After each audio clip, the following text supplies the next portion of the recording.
Hey guys, Double Jack here, and this is the second talk through of the day. This is part 4 Jotaro. A lot of people have been asking me, are there any main differences between part 3 and part 4 Jotaro? Is there actually a point to having him as a first sprint bonus? From what I've seen, I will talk about it throughout the whole thing since it's a talk through, and I'll give my impressions on this, considering this is actually a first sprint bonus, technically DLC, well, free DLC, but yeah, anyway, let's get into it and I'll explain about the man himself. So here we go. Good old part for Jotaro.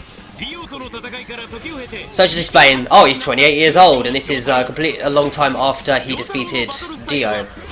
He uses stands. And it's interesting to see, because it also says that like when you actually put him against other kind of close-up stand users, he is really strong, but his power and speed is not as good as it used to be, basically, and it's not as great as some of the other close-up ones. I'm guessing part 3 Jotaro, really. And it says like, but he actually is stronger if you actually have another close-up stand user as your partner, and you can both like go in and just go destructive.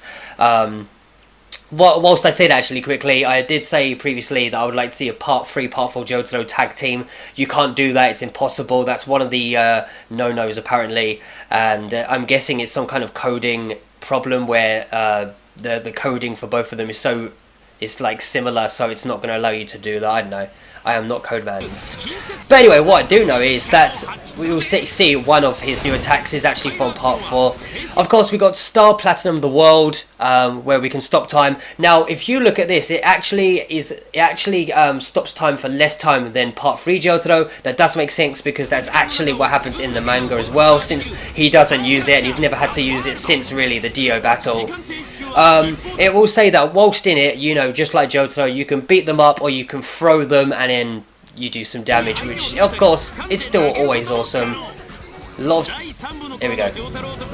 So it's saying that if you go part 3 Jotaro and part 4 Jotaro, yeah, his like stop time is it's shorter to stop time, but when he stop time, it's faster.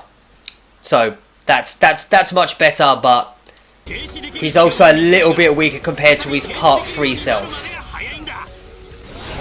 So here we go, we get to see more about it. Here we go. Now this is the new attack I told you about, because he's got Star Finger, he's got Stopping Time, he has got he's got Oro Rush, of course. The only one he has, which is from part 4, is the Bearing. So he shoots the Bearing, and it's his only kind of far away attack.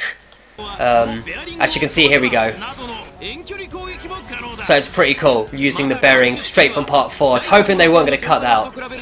Now it's saying that, of course, he's actually faster, and there's a lot more kind of area. The area of damage has increased compared to his former part 3 self, but his power and speed is a little bit lacking.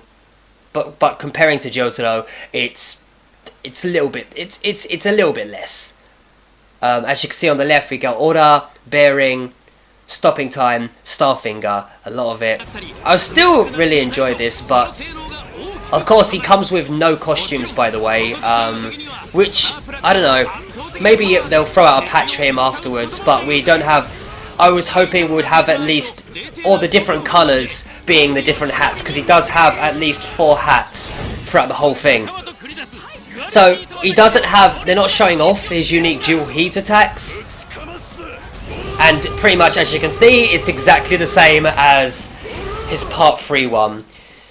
Now, how do you feel about that? We're basically getting a weaker. So basically, what we're getting is we're getting a slower, little bit weaker Jotaro, but you know, compared to part 3 self, he's, you know, around the same area, but still a bit weaker than him. But he can stop time.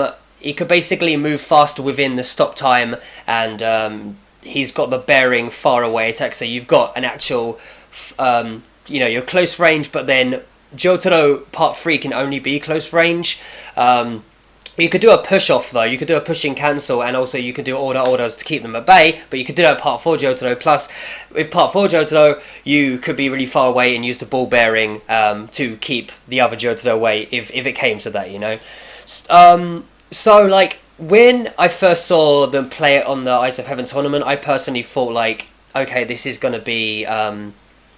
I was hoping like, because they said we made him from the ground up. Like we didn't go, oh, Jotaro Part 3, let's change things. I mean, I believe that, of course they did, but they've basically just. I mean, I know they've fit it to the manga. I'm glad about that. But the fact that I don't know, they could have changed up a little bit, or he could be in the game, or even better, we could have just got the Part 4 and Part 6 costumes separately. Because all you got to do is just, you know, like they've done with Tequila Girl Joseph, all you've got to do is just move around a few things. I mean, he's got boobs. All you've got to do to Jotaro is kind of make his face look a bit older, and then change the hats, and then change the cloaks. That's all you got to do. But we get another character, and it's pretty cool. I mean, we get to play it online, offline with him. We just can't pair it. We can't play it as him in story mode, hence no story mode part, and we can't actually have two Jotaros fighting. We can have Kira and Kawajiri. We can have Diego and we can have Part 1 Dio, Part 3 Dio. The Diegos, you know, they're from another world, so they're not the same person, but they are. But, you know, basically, we can't have Jotaro and Jotaro, which is... it's fair game, to be honest, it's fair game. But still, I'm still hyped over both of these videos. I'll be back tomorrow. I'm not sure who it is because the website on Gamer4.net hasn't updated, but I will do it then. But until then... ぶちかますぜうらうらうらうらうらうらうらうらうらうらうらうらうらてめえは俺を怒らせた。